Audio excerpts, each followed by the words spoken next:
안녕하세요. 오늘은 한국 명절 설날입니다. 우리 성도님들 모두 기쁘고 복된 날 되시기를 바랍니다. 사도신경으로 우리의 신앙을 같이 고백하겠습니다. 나는 전능하신 아버지 하나님, 천지의 창조주를 믿습니다. 나는 그의 유일하신 아들 우리 주 예수 그리스도를 믿습니다. 그는 성령으로 잉태되어 동정녀 마리아에게서 나시고 본디오 빌라도에게 고난을 받아 십자가에 못 박혀 죽으시고 장사된 지 사흘 만에 죽은 자 가운데서 다시 살아나셨으며 하늘에 오르시어 전능하신 아버지 하나님 우편에 앉아 계시다가 거기로부터 살아있는 자와 죽은 자를 심판하러 오십니다. 나는 성령을 믿으며 거룩한 공교회와 성도의 교제와 죄를 용서받는 것과 몸의 부활과 영생을 믿습니다. 아멘. 찬송가 387장입니다. 387장 멀리 멀리 갔더니 우리 1절 3절 부르고요. 같이 기도하겠습니다.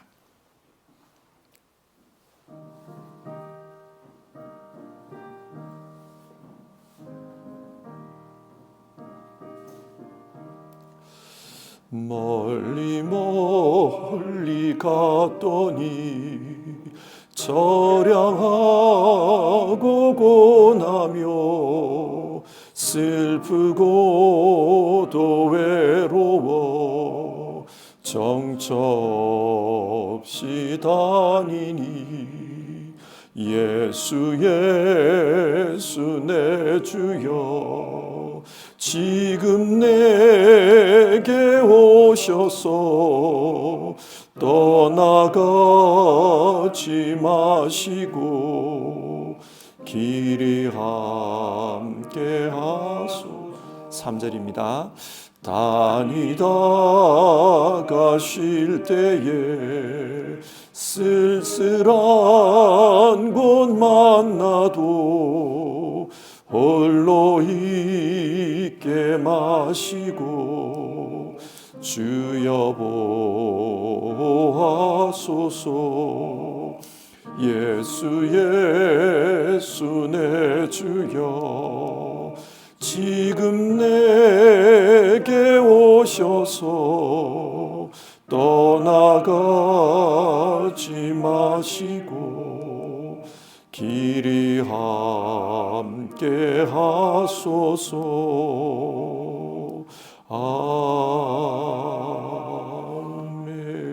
아멘. 기도하겠습니다. 사랑 많으신 하나님, 하나님의 뜻 가운데 우리의 삶을 인도하시고 또 그 인도하심 속에 우리를 향한 하나님의 계획들이 이루어져 가게 하심을 믿습니다.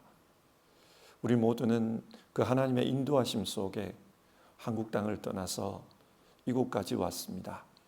하나님, 오늘은 한국의 명절 설날입니다. 한국에서는 가족들이 모이고 또 친척들이 인사를 나누는 그런 날인데 외국 땅에 와서 살다 보면 명절도 잊어버리고 또 혹 명절을 기억한다 할지라도 외로움과 쓸쓸함이 더 커지는 그런 날입니다. 멀리 멀리 떠나온 우리 성도님들 하나님 기억해 주시기를 바라고 그 외로움 속에서 주님 함께 하심을 느끼며 위로를 받을 수 있도록 도와주시옵소서. 하나님 아버지, 그리고 한국에 있는 친척들과 가족들을 위해서 기도합니다. 많은 분들이 연로에 가는 부모님을 보면서 혹은 또 이미 연로해버린 형제 자매들을 보면서 많은 근심과 때로는 안타까움을 가지고 있습니다. 하나님, 그저 기도하는 수밖에 없고 주님 앞에서 기도하는 마음으로 안부를 여쭈는 것 외에는 할 수 있는 것이 별로 없습니다. 그러나 주님께 간청드립니다. 하나님, 떠나온 가족들 그곳에서 다들 주님 안에서 평강을 누릴 수 있도록 도와주시고 하나님의 붙잡아 주심 속에서 든든히 살아갈 수 있도록 역사해 주시옵소서. 그리고 우리 성도님들 이곳에서 주고받는 그런 인사들 속에 또 연락들 속에 하나님 좌절하는 마음이 아니라 늘 하나님 때문에 위로와 또 힘을 낼 수 있도록 역사해 주시옵소서. 우리를 나그네로 살게 하신 데는 하나님의 뜻이 있고 그 뜻들 가운데 우리의 인생이 하나님의 손길에 의해서 완성되어 간다는 것을 믿으며 그렇게 살아갈 수 있도록 도와 주시옵소서. 오늘도 하나님의 말씀을 살피면서 하나님 앞에 예배하고 또 기도합니다. 우리 성도님들의 그 마음속에 하나님의 뜻을 헤아리는 지혜와 또 하나님께서 들려주시는 그 말씀들을 들을 수 있는 믿음의 귀들을 열어주셔서 하나님의 음성을 똑똑히 듣고 정말 지혜롭게 살아가는 우리 모두 될 수 있도록 역사해 주시옵소서. 우리 주님 함께 하심을 간청드리며 귀하신 예수님의 이름으로 기도드립니다. 아멘.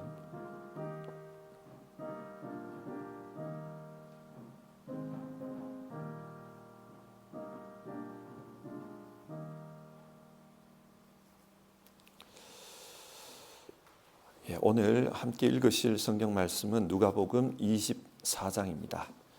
누가복음 24장의 말씀을 같이 보겠습니다. 24장 36절부터 43절까지 말씀을 한 절씩 교독해서 읽도록 하겠습니다. 36절에서 43절입니다. 36절을 읽겠습니다. 그들이 이런 이야기를 하고 있을 때에 예수께서 몸소 그들 가운데 들어서서 말씀하셨다. 너희에게 평화가 있으라. 그들은 놀라고 무서움에 사로잡혀서 유령을 보고 있는 줄로 생각하였다. 예수께서는 그들에게 말씀하셨다. 어찌하여 너희는 당황하느냐? 어찌하여 마음에 의심을 품느냐? 내 손과 내 발을 보아라. 바로 나다. 나를 만져보아라. 유령은 살과 뼈가 없지만 너희가 보다시피 나는 살과 뼈가 있다. 이렇게 말씀하시고 그는 손과 발을 그들에게 보이셨다. 그들은 너무 기뻐서 아직도 믿지 못하고 놀라워하고 있는데 예수께서 그들에게 말씀하셨다. 여기에 먹을 것이 좀 있느냐? 그래서 그들이 예수께 구운 물고기 한 토막을 드렸다. 예수께서 받아서 그들 앞에서 잡수셨다. 아멘.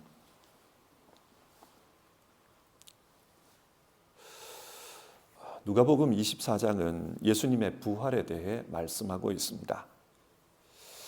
우리에게는 부활 신앙이 중요합니다. 그래서 성경이 우리에게 이 사실을 증언하고 있는 것입니다. 왜 부활 신앙이 중요합니까? 사람들이 예수님을 믿는 원초적인 이유는 자신의 구원 때문입니다. 사람은 스스로를 구원할 수 없습니다. 죄가 있기 때문입니다. 죄 때문에 자기 힘으로는 스스로 구원에 이를 수 없습니다. 그러므로 우리는 외부로부터 오는 그 구원자가 필요합니다. 하나님께서는 이 구원자를 보내주셨습니다. 그분이 바로 하나님의 아들 예수 그리스도시다. 성경은 그렇게 말씀합니다. 예수님은 구원자로 이 땅에 오셔서 우리 대신 십자가에서 죽으셨습니다. 죄값을 치른 것입니다. 우리의 죄값을 치렀습니다. 그래서 우리는 죄의 올무로부터 벗어나게 되었습니다. 예수님께서 이루신 이 구원은 예수님을 믿을 때 그 믿음을 통해 우리에게 전달이 됩니다. 그런데 문제는 예수님이 진짜 하나님의 아들이라는 증거가 있느냐 하는 것입니다. 무엇을 근거로 예수님을 하나님의 아들로 믿을 수 있는가 하는 문제입니다. 만약 예수님이 하나님의 아들이 아니라면 예수님의 죽음은 우리를 구원할 수 없습니다. 그분 역시 죄 문제를 해결할 수 없는 우리와 똑같은 사람에 불과하기 때문입니다. 여러분, 예수님이 하나님의 아들이라는 증거가 어디에 있습니까? 그래서 부활이 중요합니다. 부활은 예수님이 하나님의 아들이라는 결정적인 증거입니다. 그래서 오늘 우리는 예수님의 부활에 대한 말씀을 읽고 부활 신앙을 확인하려고 합니다. 먼저 1절에서 12절 예수님의 빈 무덤 이야기가 나옵니다. 안식일 이후 첫날에 몇 명의 여인들이 예수님의 무덤을 찾아갔습니다. 찾아간 이유는 관례에 따라 예수님의 시신에 향료를 바르기 위해서였습니다. 마가복음에 따르면 이 여인들은 무덤으로 가면서 무덤을 막고 있는 그 큰 돌을 어떻게 굴려낼 수 있을까, 그 문제를 걱정하고 있었습니다. 그런데 무덤에 도착해 보니까 돌은 이미 굴려져 있었습니다. 그리고 무덤 안에 들어가서 보니까 예수님의 시신이 없었습니다. 여인들은 굉장히 당황했습니다. 누가 시신을 훔쳐간 것이 아닐까, 그런 생각을 하고 있습니다. 그때 갑자기 눈부신 옷을 입은 두 남자가 그들 앞에 나타났습니다. 천사였습니다. 그들은 예수님이 살아나셨다고 했습니다. 그리고 여인들에게 이 소식을 전하라고 합니다. 여인들은 달려가서 제자들에게 알렸습니다. 이 소식을 들은 베드로는 직접 무덤에까지 찾아와 봤다고 합니다. 무덤에 찾아와서 안에 들어가 보니까 여인들이 말한 대로 정말 시신이 없었습니다. 대신에 시신을 감쌌던 그 삼배들이 거기에 개어져 있었다. 성경 그렇게 말합니다. 이 빈무덤 이야기는 사복음서에 모두 나옵니다. 자, 왜 이것을 이야기할까요? 논리적으로 한번 생각해 봅시다. 예수님은 분명히 죽었습니다. 그리고 삼배에 사서 그 시체를 무덤 안에 뉘어뒀습니다. 그런데 시체가 없어졌습니다. 어떻게 된 것일까요? 가능성 중에 하나는 누군가가 시체를 훔쳐갔거나 옮긴 것입니다. 그런데 시체를 훔쳐가면서 시체를 염했던 그 배들을 벗겨내고 시신만 가지고 가는 사람이 있을까요? 특별히 유대인들은 시체를 부정하게 여겼습니다.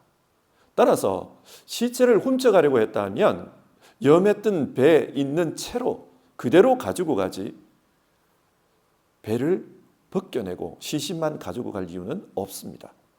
성경은 이 이야기를 통해서 예수님의 부활을 간접적으로 증언하고 있습니다. 물론 오늘 본문 속에는 천사들이 여인들에게 예수님의 부활을 증언했습니다. 하지만 부활을 의심하는 사람들의 입장에서 생각해 보면 그 여인들이 환영을 보았다, 그렇게 생각할 수도 있습니다.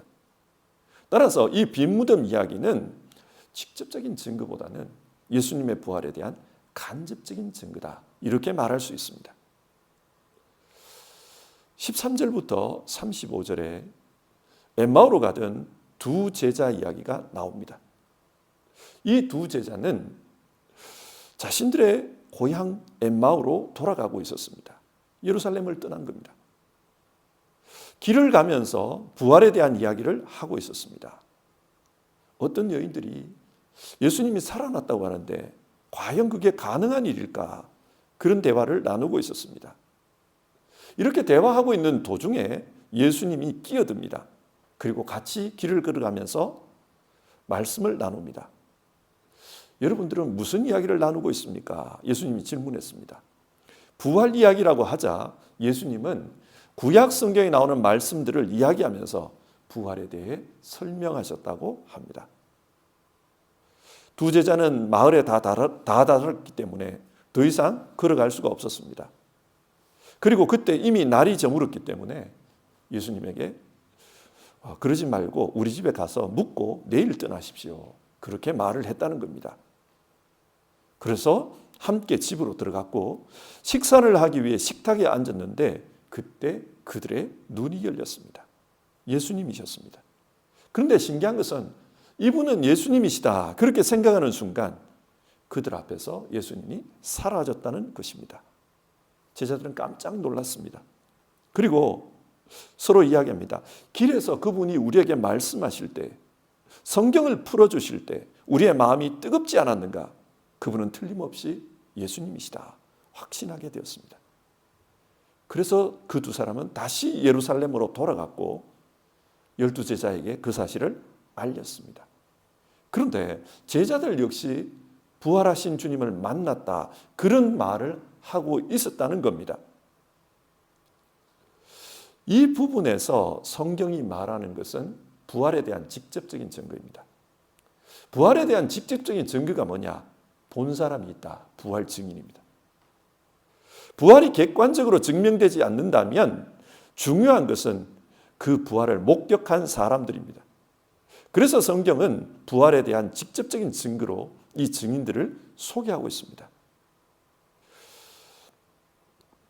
고린도전서 15장에는 부활에 대한 가르침이 기록되어 있습니다. 그래서 부활장이라고 부릅니다. 여기에서 바울 사도 역시 부활의 증거로 부활 증인들을 언급합니다. 먼저 베드로가 부활하신 예수님을 만났다고 합니다. 또한 12 제자도 부활하신 주님을 만났다고 합니다. 그 후에 한꺼번에 500명이 넘는 사람들이 부활하신 예수님을 보았다고 합니다. 뿐만 아니라 예수님의 동생 야고보도 부활하신 주님을 만났고 마지막에는 바울 자신도 부활하신 주님을 만났다. 그렇게 말합니다. 한두 사람이 부활하신 주님을 만났다면 이것은 주관적인 체험 혹은 환영으로 치부할 수 있습니다. 그런데 다수의 사람들이 만났습니다. 한꺼번에 500명이 넘는 사람들이 그 주님을 보았습니다. 성경은 이 사실을 통해서 예수님의 부활은 객관적인 사실이다. 그것을 말하고 있는 겁니다. 그런데 부활을 의심하는 사람들은 예수님이 부활하신 것은 영혼의 부활이다. 그렇게 의심할 수 있습니다. 살아난 것은 맞지만 영혼으로 살아난 것이다. 그 영이 우리에게 찾아온 것이다. 그렇게 생각할 수 있습니다. 그래서 성경은 이에 대한 대답으로서 어떤 증거를 제시합니다. 36절에서 43절의 말씀인데요. 제자들이 모여 있을 때 예수님께서 찾아오셨다고 합니다. 그러면서 샬롬, 너희에게 평화가 있으라. 그런 인사를 했습니다. 그때 제자들은 예수님이 유령인 줄 알았다고 합니다. 왜냐하면 어떤 누구도 문을 열어준 적이 없었습니다. 그런데 문 밖에서 실내로 들어왔다는 겁니다. 우리식으로 표현해 보면 벽을 통과해서 들어온 겁니다. 신비한 일입니다. 그래서 유령이라고 생각했다는 겁니다. 제자들이 이런 생각을 하고 있을 때 예수님께서 말씀하십니다. 어찌하여 마음에 의심을 품느냐? 내 손과 내 발을 보아라. 나를 만져보아라. 유령은 살과 뼈가 없지만 나는 있다. 예수님은 영혼으로 부활한 것이 아니라 몸으로 부활했다는 것을 직접 제자들에게 증거로 제시했습니다. 제자들은 예수님의 손과 발을 보았습니다. 아마 못자국이 나 있는 그 손과 발이었을 것입니다. 제자들은 너무 신기했습니다. 어떻게 이런 일이 가능한가 놀라워했을 때 그때 예수님께서 여기에 먹을 것이 있느냐 그런 말씀을 했다는 겁니다. 그래서 제자들은 구운 물고기 한 토막을 드렸고 예수님은 자신들이 보는 앞에서 그 음식을 잡수셨다고 합니다. 성경이 이걸 통해 말하는 것은 예수님의 부활은 영혼의 부활이 아니라는 겁니다. 몸의 부활입니다. 벽을 통과해서 들어왔다. 이 사실을 통해서 볼 때 예수님의 몸은 우리와는 다른 몸입니다. 그러나 음식을 잡수셨다. 이 사실이 말하는 것은 뭔가 우리의 몸과 유사성이 있다. 실체가 있는 몸이다. 그것을 말합니다. 바울 사도는 고린도전서 15장에서 우리 역시도 이런 신령한 몸으로 마지막에 부활할 것이다. 그런 말을 합니다. 부활은 영혼의 부활이 아닙니다. 부활은 신령한 몸으로의 부활입니다.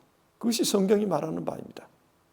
자, 이상의 말씀을 한번 정리해 봅시다.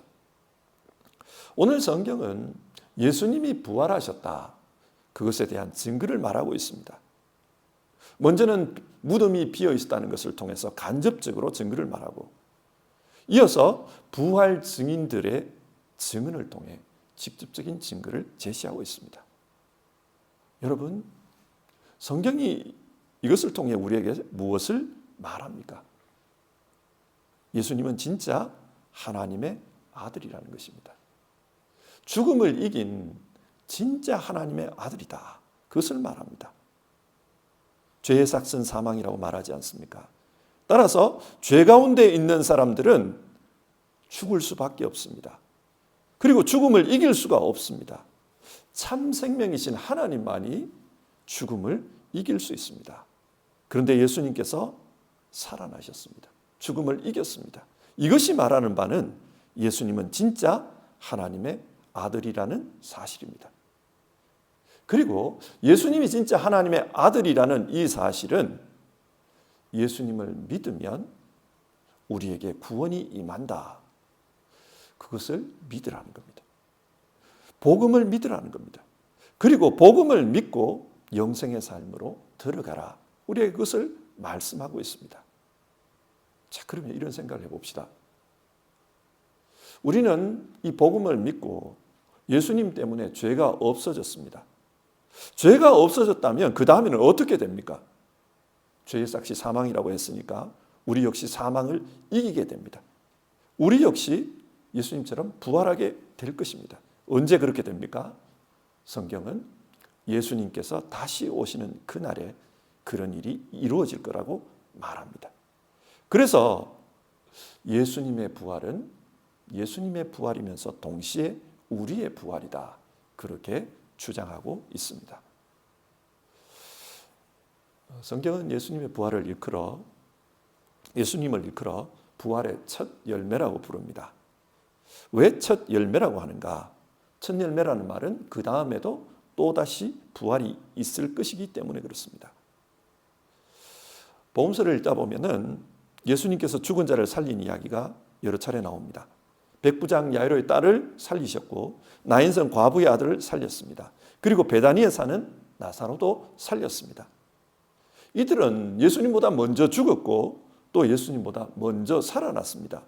그렇다면 우리의 상식으로라면 이 사람들이 부활의 첫 열매가 되어야 합니다. 그런데 성경은 이 사람들이 아니라 예수님이 부활의 첫 열매라고 말합니다. 왜 그럴까요? 글자로만 보면 부활, 다시 사는 것, 그런 뜻입니다. 글자로만 보면 이들이 예수님보다 먼저 부활한 게 맞습니다. 그러나 성경이 말하는 부활은 단순하게 죽었다가 살아나는 것, 그게 아닙니다. 육신으로 죽었다가 살아나는 것을 소생이라고 부르는 게 맞습니다. 지금도 의학적으로는 분명히 죽었는데 그런데 소생하는 사람들이 있습니다. 임사체험 같은 경우가 이런 경우입니다. 그런데 이것을 우리는 부활이라고 부르지 않습니다. 나사로를 한번 생각해 보십시오. 그는 살아났습니다. 그러나 살아나서 이 땅에서 살다가 또다시 죽었습니다. 이런 것은 부활이 아닙니다. 성경이 말하는 부활은 영원한 생명으로 다시 살았기 때문에 다시는 죽지 않는 것입니다. 그래서 영원한 하나님 나라에서 신령한 몸으로 살아가는 것, 그것이 부활입니다. 그렇기 때문에 예수님이 부활의 첫 열매라는 겁니다. 그리고 성경은 우리에게 이 부활이 있을 것이다. 우리 역시 이렇게 부활할 것이다. 그것을 말합니다. 자, 설교를 마무리하겠습니다. 우리가 이 부활을 믿는다면 우리는 어떻게 살아야 될까요? 이 땅에서 두려움 없이 살아야 합니다. 언젠가 우리 모두는 죽게 될 것입니다. 살아있는 우리에게 제일 큰 두려움은 죽음입니다. 그러나 부활신앙을 믿는 우리에게 죽음은 영원한 종말이 아니고 또 다른 삶으로 들어가는 통로입니다. 육신의 장막을 벗고 신령한 몸을 입고 영원히 살게 될 그 과정을 거치는 것입니다. 우리가 이 부활신앙을 가지고 있으면 이 땅에서의 두려움들을 이길 수 있습니다. 그리고 이 땅에서의 두려움을 이기는 것은 우리가 믿음 안에서 담대하게 믿음의 길을 걸어가라는 겁니다. 믿음으로 사는 일은 두려운 일이 많습니다. 우리의 삶을 위협하는 그런 요소들이 참 많이 있습니다. 그러나 부활을 믿는다면 그 두려움을 이기고 끊임없이 믿음의 길을 뚜벅뚜벅 걸어가라, 우리에게 그것을 말하는 겁니다. 또 이 부활을 믿는다면 우리는 소망을 가져야 합니다. 장례식에 가보면 사람들의 반응이 두 가지입니다. 소망 가운데 슬퍼하시는 분들이 있고 소망 없이 슬퍼하는 분들이 있습니다. 사람이 죽었다는 것, 이별한다는 것은 슬픈 일입니다. 따라서 슬퍼하는 것은 당연한 겁니다. 그런데 영원히 다시 보지 못한다, 이런 소망 없는 슬픔이 아니라 잠시의 이별이 있지만 또다시 만날 것이다, 소망 가운데 슬퍼하는 그런 우리가 되어야 합니다. 사랑하는 성도 여러분, 옆에 있는 분들 혹은 소중한 가족들 중에 먼저 여인분들이 있거나 떠난 분들이 있다면 우리 부활신앙을 믿을 수 있기를 바랍니다. 그리고 우리는 이 신앙 가운데서 다시 만날 것이다, 그 소망을 가지고 이 땅의 삶을 살았으면 좋겠습니다. 우리 모두는 부활하게 될 것입니다. 그것을 믿으며 두려움 없이 살아갑시다. 그리고 또 부활 소망을 가지고 이 땅에서의 삶을 우리가 잘 정리하면서 살아갑시다. 우리 같이 찬송하고요, 기도하는 시간 가지겠습니다. 171장입니다. 171장. 우리 1절, 2절 부르겠는데요. 이 가사가 우리가 알고 있는 익숙한 가사하고 조금 달라서 좀 어색합니다. 살아계신 주입니다. 우리 같이 불러보겠습니다.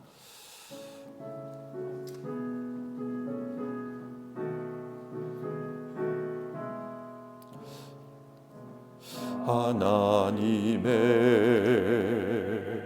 독생자 예수 날 위하여 오시었네. 내 모든 죄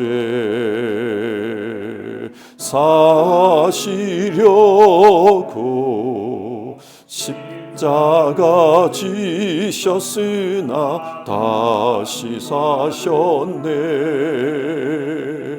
살아계신 주 나의 참된 소망, 두려움이 사라지네. 사랑의 주 내 갈 길 인도하니 내 모든 삶의 기쁨 늘 충만하네. 주 안에서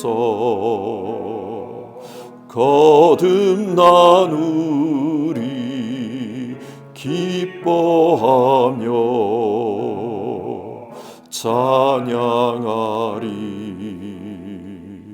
가슴 속에 넘치는 확신, 우리의 가는 길에 소망 넘치네.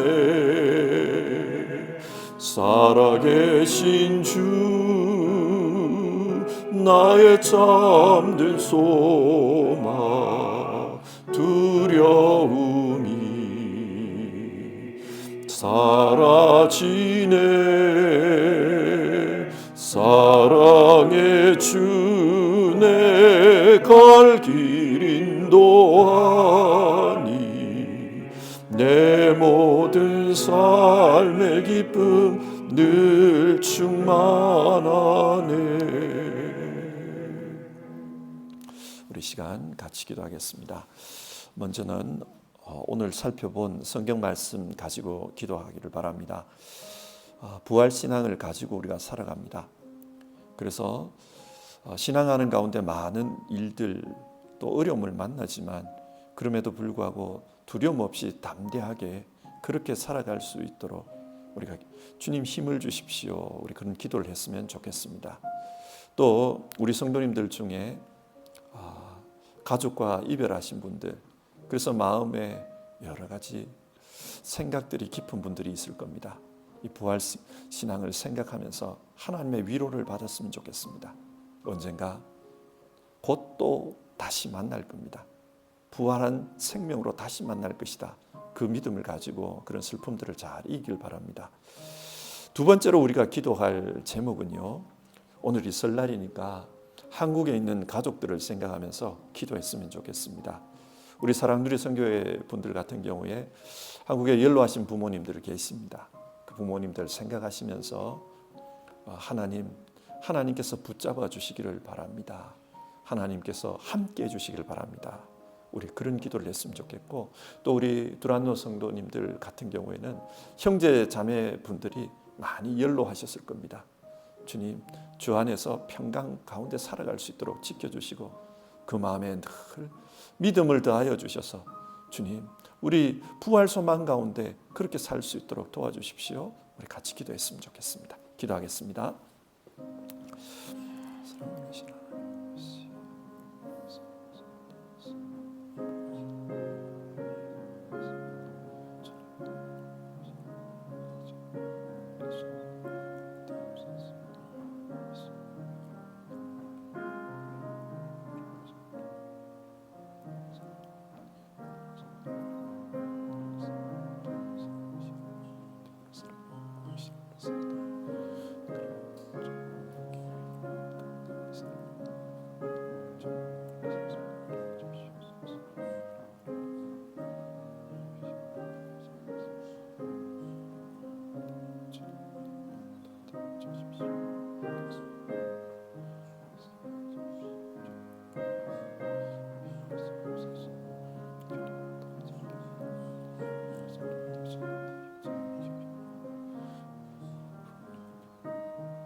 하나님, 오늘 성경 말씀을 통해 예수님의 부활에 대한 내용을 우리가 읽었습니다.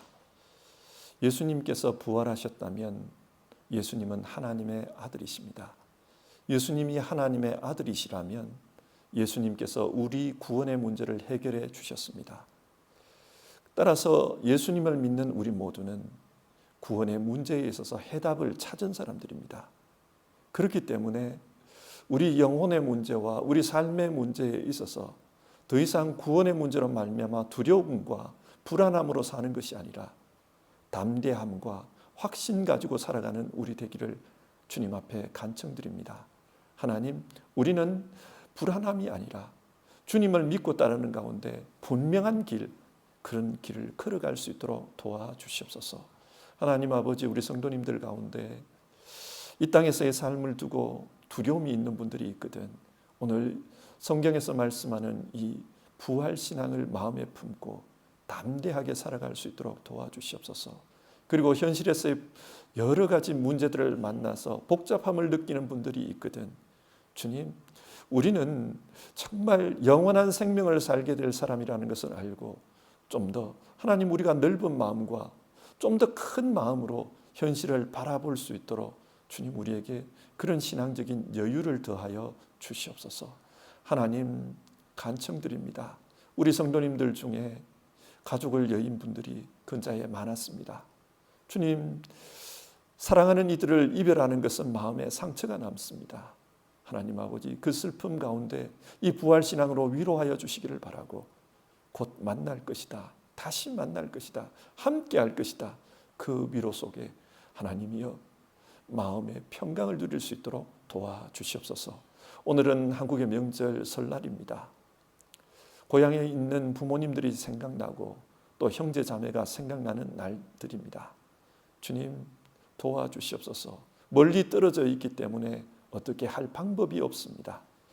그저 우리는 기도할 뿐이오니 주님 연로하신 부모님들 건강 가운데 살아갈 수 있도록 지켜주시기를 간청을 드립니다.